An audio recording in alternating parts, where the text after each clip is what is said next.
Hindi talaga approve daw yung parents ni Sarah Geronimo na magpakasal siya. Believe naman din sila kay Sarah because with all those chika, never naman siyang nagsalita ng anything negative sa kanyang Mommy Divine. Mommy Divine, I'm sure para sa mga matagal ng fans ni Sarah Geronimo, or should I say sa mga matagal nang nakafollow kay Sarah Geronimo, kilalang kilala nila si Mommy Divine because most of Sarah Geronimo's career, kasama niya yung kanyang mother.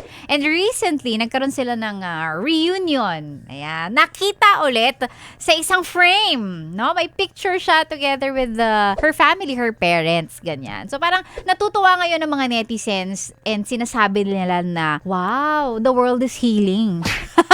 Kumbaga laging sinasabi ng mga tao na parang, hindi naman sila nagkahiwalay, pero hindi naging maganda, no, yung series of events nung 2020, lalong-lalo na nung kinasal si Sarah Geronimo at yung kanyang husband na si Matteo Guidicelli. Ayan. So parang usap-usapan pa nga nun na hindi talaga approve daw yung parents ni Sarah Geronimo na magpakasal siya.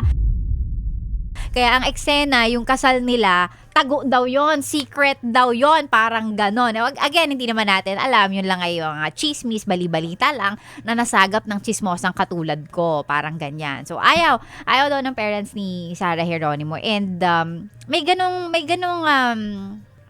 image, no, yung parents ni Sarah Geronimo, lalong-lalo na si Mommy Divine, kasi may mga chismis dati na parang nung isang beses daw nag-birthday daw si Sarah Geronimo, yung mga cake na pinadala daw sa kanya, inuwi lahat ni hindi man lang daw nag-share, ganyan.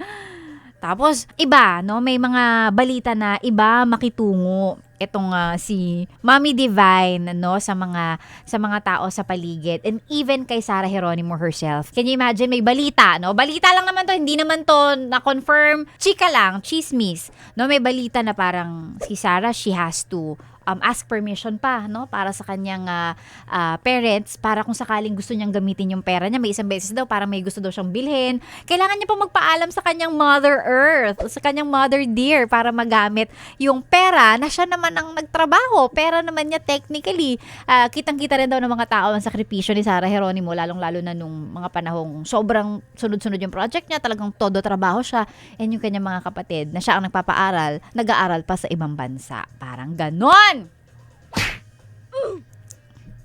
No.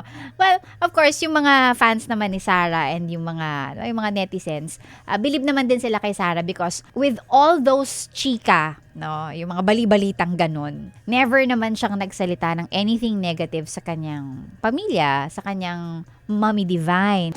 Ano pang ginagawa mo dito, ha? Sinasabi ko na nga ba eh. Solid yes friend ka talaga. Dahil nandito ka na rin lang, sige na, mag-like at mag-comment ka na. Mag-subscribe ka na rin at i-click ang notification bell Para mapasali ka sa mga kalokohan namin. Bawal na bawal mag-no dito, ha? Kasi yes to yes!